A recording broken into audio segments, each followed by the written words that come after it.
Pourquoi certaines communes, dont la baisse de la DGF représente 8, 9, 10, 12 000 euros, sur des budgets de plusieurs centaines de milliers d'euros, voire plusieurs millions d'euros, nous expliquent aujourd'hui, et sèment la panique d'ailleurs dans les milieux économiques, que la commande publique va se casser la figure. Je n'ai pas cette explication-là. Et je ne dirai jamais, au titre du département, que ce qui nous est imposé va ruiner les services que rend aux Ardéchois notre conseil départemental, et je ne dirai encore moins aux entreprises qui comptent sur nous, parce que je pense que ça ne serait pas maintenir leurs efforts et leur propre dynamisme. J'aimerais juste revenir sur quelque chose qui m'a étonné dans ce que vous avez dit tout à l'heure.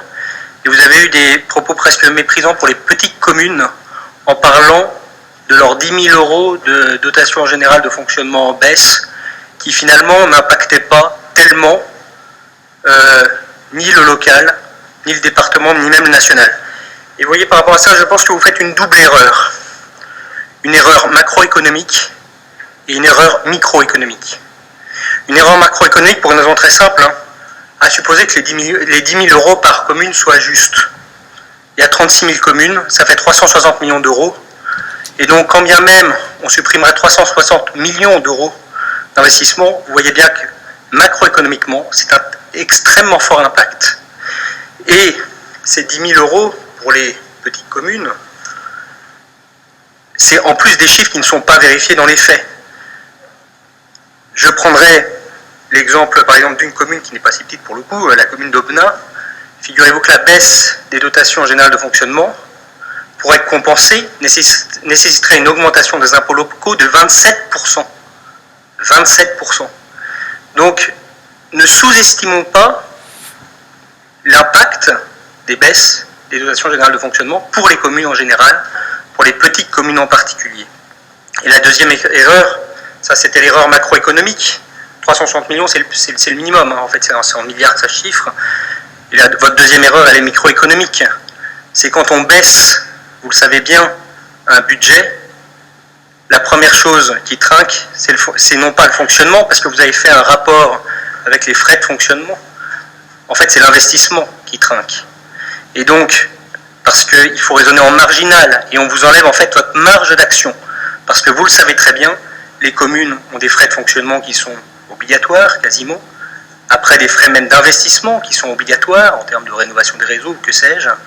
Et donc, finalement, vous leur enlevez toute leur capacité de politique d'aménagement du territoire. Et donc, voilà, je pense que vous faisiez une double erreur que je voulais corriger. Jacques Dubail a demandé la parole. Oui, je ne pensais pas forcément prendre la parole, mais c'est vrai qu'en vous entendant, et vous qui évoquez souvent de la cohérence dans les propos, je pense que ça serait peut-être intéressant qu'on entende Maurice Weiss, qui est à la fois vice-président, qui a été en charge des finances et qui est aujourd'hui président de l'association des maires et des communautés de communes de notre département. Parce que j'ai sous les yeux un courrier qu'il m'a adressé. Oui, je l'ai eu aussi. Voilà. Et donc je trouve que c'est intéressant de voir la motion qu'il demande d'appliquer le plus largement possible, de faire voter dans les assemblées communales, dans les assemblées intercommunales, d'aller manifester pour dire que c'est plus possible. Et les propos, ils sont assez clairs, hein, c'est de dénoncer une amputation de 30% des dotations, c'est pas moi, hein, c'est l'AMF repris par l'association départementale, de dire que cette baisse, elle a entraîné d'ores et déjà une baisse de l'investissement de plus de 12,4% sur le bloc communal, et que, quels que soient les efforts entrepris, quels que soient les modes de fonctionnement, on n'a pas attendu que le département nous dise de faire différemment, les collectivités s'organisent, elles se regroupent, elles signent des schémas de mutualisation, elles réfléchissent parfois avant l'État hein, pour trouver des solutions. Il est dit assez clairement quand même que aujourd'hui, il y a des alternatives qui sont plus possibles et que, c'est cité dans la motion, la rigidité d'une partie des dépenses est bien réelle, que l'inflation des normes est là, que le niveau devient difficilement supportable et que les zones rurales sont particulièrement affectées. Et donc je pense que quand on lit cette motion, on a plutôt tendance à cautionner, qu'elle est en plus promu et vulgarisé par le vice-président du Conseil général, c'est vrai qu'on peut être un peu surpris des propos que vous tenez à la fois en présentation de séance, d'autant plus que c'est vrai qu'aujourd'hui, ce qui est directement visé, c'est l'investissement des collectivités locales, c'est la défense des services publics en zone rurale, et c'est finalement la pérennité d'un département comme le nôtre dans la durée, au-delà de toute notre sensibilité, parce que je pense qu'à l'association des maires, qu'elle soit nationale ou départementale, il y a des transversalités, et c'est vrai que je trouve un peu surprenant qu'il y ait un peu une incohérence de propos au sommet du département, parce que vous avez dit à peu près l'inverse tout à l'heure, Monsieur le Président. La motion dont il est fait état n'est pas signée par le vice-président du conseil départemental, je tiens à le dire. Elle est signée par le président de l'association des maires de l'Ardèche, et ici il y a le premier vice-président qui est en face de moi.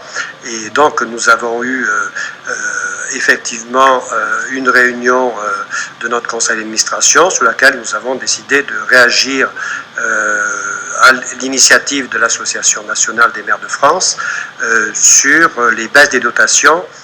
Oui, 30 Frédéric secondes, Saucé. sans vouloir alourdir le débat qui est effectivement passionnant, je me désolidarise pas, bien sûr, mon cher Maurice, en tant que premier vice-président de l'AMA Ardèche, de la position et notamment de la circulaire qui vient d'être envoyée à l'ensemble des maires, ardéchois notamment, simplement pour signaler que lors des dernières assises nationales de l'APVF, dont le président du SOT assure la présidence et moi-même en tant que membre du bureau national, nous avons rajouté 2 points essentiels qui ne remettent pas en question l'effort national que doivent accomplir les collectivités. On l'a tous compris, et de ce côté-là, on ne remet pas en question cela. Simplement une demande d'étaler la diminution programmée des concours financiers sur la durée du mandat et non jusqu'en 2017, qui est un point quand même essentiel parce que quand même la lourdeur financière elle existe. Moi je vous donne les chiffres de Tournon parce qu'ils sont réels, je les ai sous les yeux. C'est quand même moins 11,56% de la dotation globale de fonctionnement qui représente 9,79% des recettes réelles de fonctionnement. Ça, ces chiffres-là sont réels, ils représentent 300 000 euros net. Bon, on fait avec, on fera avec, mais cette demande importante d'étaler sur la durée du mandat municipal me paraît essentielle. La deuxième demande qui a été demandée parmi les nombreuses demandes de la PVF était celle de la pérennisation du remboursement du FCTVA de façon à pouvoir alléger évidemment le fonctionnement des communes.